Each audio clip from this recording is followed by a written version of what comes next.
don't pay the price, yeah. When we hold our head up high, yeah. They gon' tell them lies, yeah. Make people them testify, yeah. They try to hold me down, yeah. But I don't really care about that. Saying all of your slaves, yeah. I don't really fear that. 'Cause I got strength and I got power.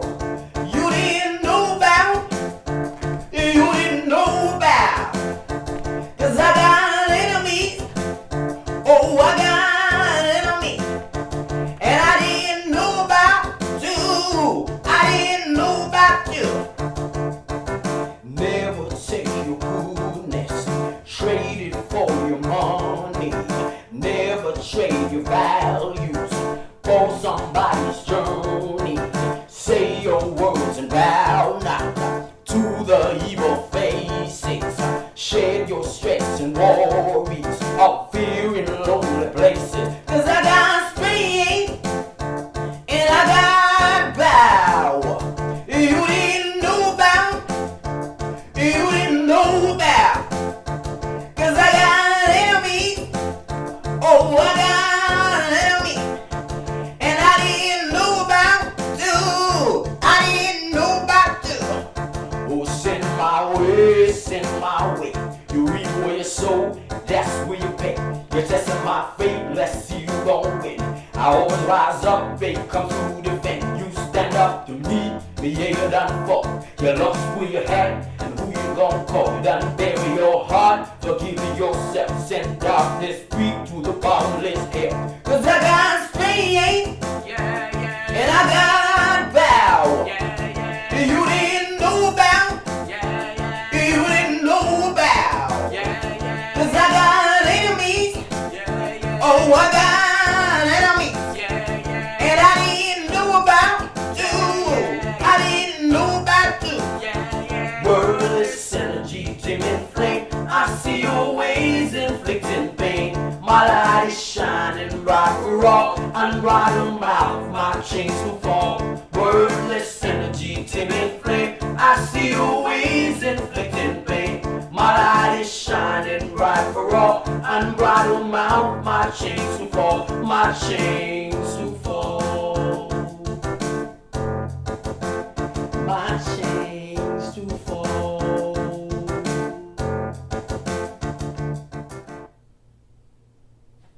Welcome everybody, welcome into the Masters Confrontation. Really excited to have you here today. Here is what I want to talk about. I hope you all enjoy the song what I performed. That's one of the songs that I produced, wrote, and was really happy to sing today. So I thought I would surprise you with a performance, and hopefully you are surprised. And yes, here's what I want to talk about. Here is what I want to talk about. I don't even have a book.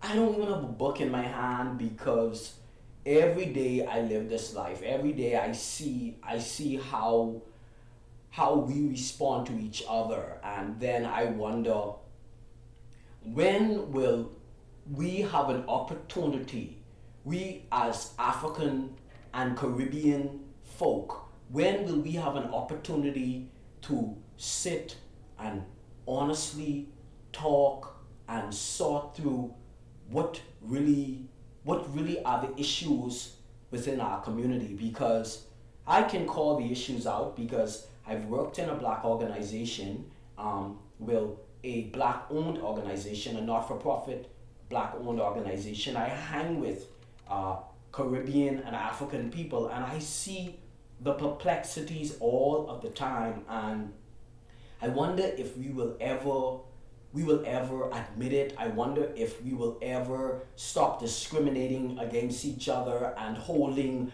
one person down because they're from a different country or they're from another part of the Caribbean and you're from maybe another place, so you have to try your hardest to pull each other down. When will it stop?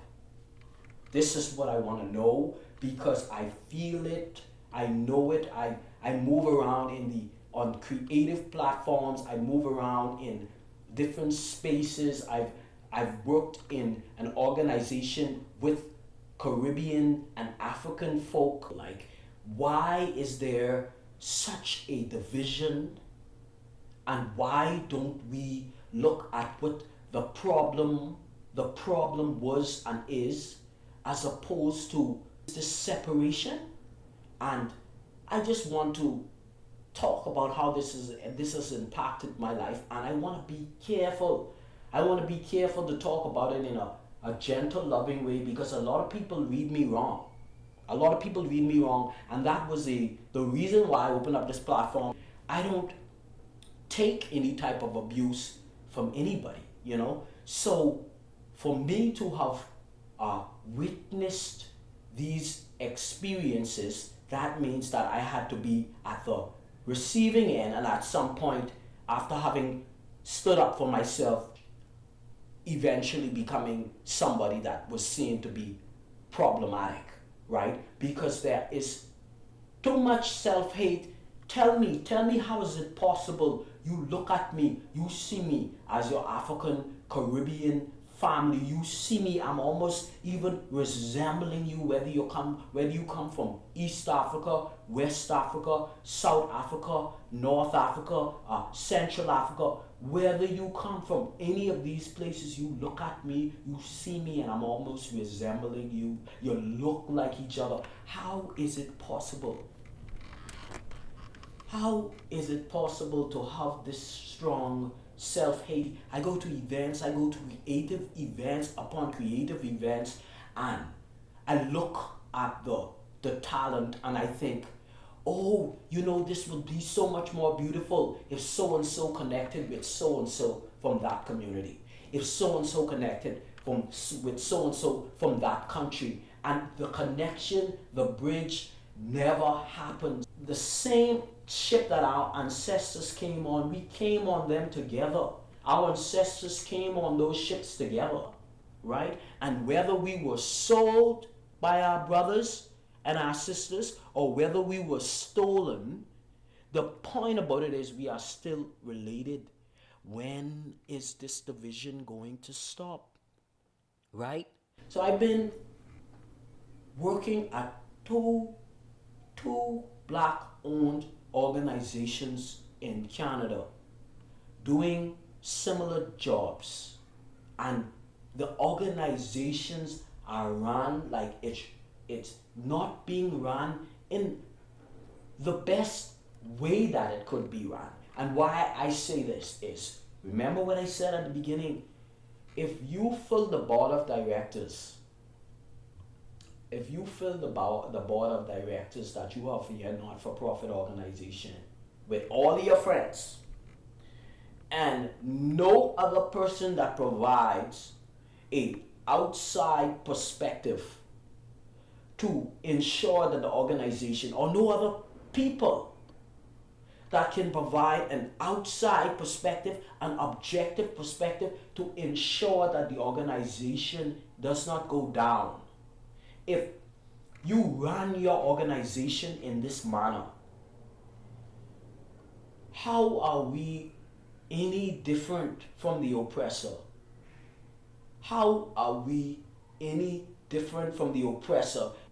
You decide to fill your entire board of directors with one set of people, all of your friends, and as soon as you get that power, what do you do? What do you do with that power? Do you become a part of the problem? And that's what I've felt, and that's what I've sensed in our chase for power, in our chase for independence, in our chase to make things better for ourselves. We then isolate each other, and we always see each other as competition, as opposed to family. When will this stop? Reach outside of who you know. Take a chance, for goodness sake.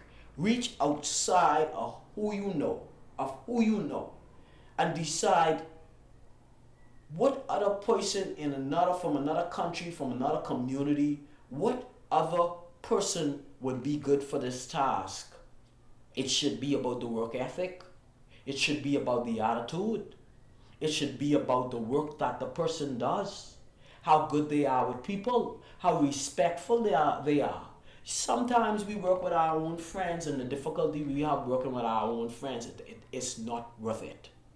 We would have stood a better chance and had a more peaceful work experience had we have gone outside of our community and get somebody outside of the community to do the work. And when I say community, I mean perhaps your community is the same people that you frequently hang around, right?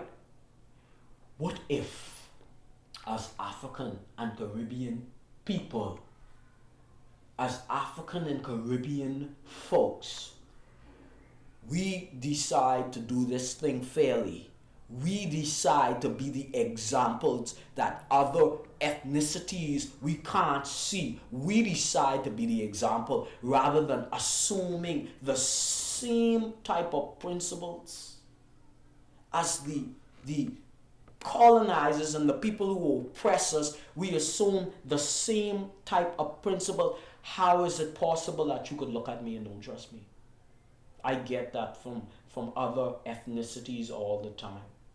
What have I done to you to deserve to not be trusted? And it's because you don't trust yourself. Sometimes we have so many absent fathers. We have so many absent fathers. So when it's time for us to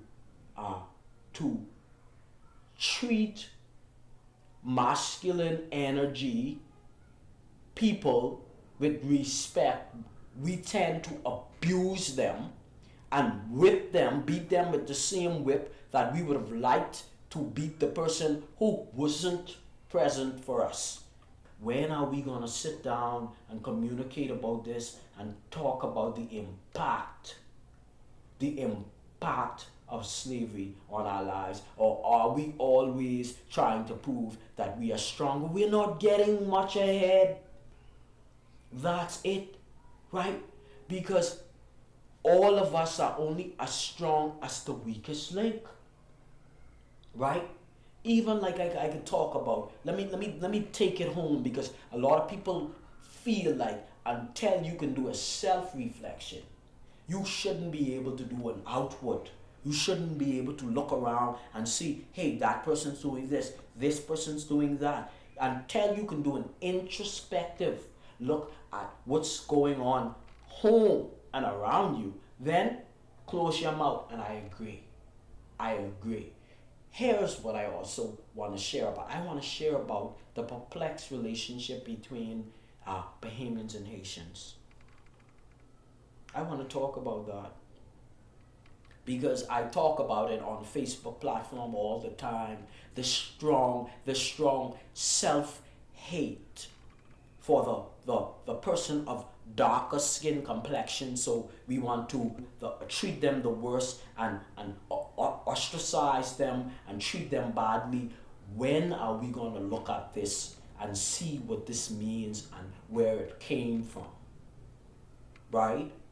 Bahamians always talk about on platforms how Haitians are overwhelming the economy. Had we come together as Caribbean countries and saw through the difficulties, saw through it, rather than selling the country to private investors trying to sign on to this globalization thing that's not working for us. Rather we come together. Rather than coming together, we decide we want to talk about, oh, the Haitians are overwhelming the Bahamian economy or whatever. Let's deal with what the root of the problem is, so that we can, in the long term, because it's not going to be a short-term solution, in the long term, we can then be stronger. And let's also talk about, now we're talking about the discord that certain countries have against each other. And I can only speak, well, from what I know, because I wasn't born in an African country. I was born in the Bahamas. So I have to talk about what that experience is and has been moving around as a Bahamian. And I hardly say where, I don't really say that much where I came from. Because if we would really look and examine the fact that we came from Africa, only so proud I could be of a country of which I was taken to that country. I'd much prefer to be with the camels and the beach and somewhere in Africa where I could explore mountainous areas. The Bahamas don't have much mountains, right? We fight to be Caribbean. We fight hard, don't we? We fight to be Caribbean, right? For example, I could talk about the experiences because if y'all don't want to talk about it, I could talk about it, right? Even if we could combine resources sometimes to be better, to be stronger, we don't combine resources. Not Bahamians and not Bahamians and Jamaicans. Bahamians and Jamaicans hardly in Canada, and this is hard for me to say because we party together, we drink together, we smoke together, but when the nitty gritty comes and an organization is being run by a Jamaican, the first set of people go is the people from other countries, right? The people from African countries and the people from other Caribbean countries. Can we talk, or are we gonna be hoping for temporary band-aids to save us, to cover gun wounds? Come on and let's talk about this. We have not been showing each other the love that we should have been showing each other. And I even went as far as to have a conversation with a Caribbean person, and this is a fine perspective, it's okay. A Caribbean person who said they don't think they will be accepted by African countries, an African country, had they returned to Africa because here's this statement, and this statement impacted me. And not in a negative way, but whenever you hear somebody else's perspective, your life, your knowledge base expands, right? This is what the statistician calls statistics. So here's what this person told me.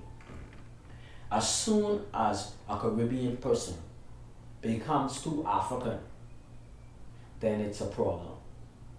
And as a person who operates in lived experience, I always say, if I live an experience and I find it to be some way true, then I can say, wow, I agree.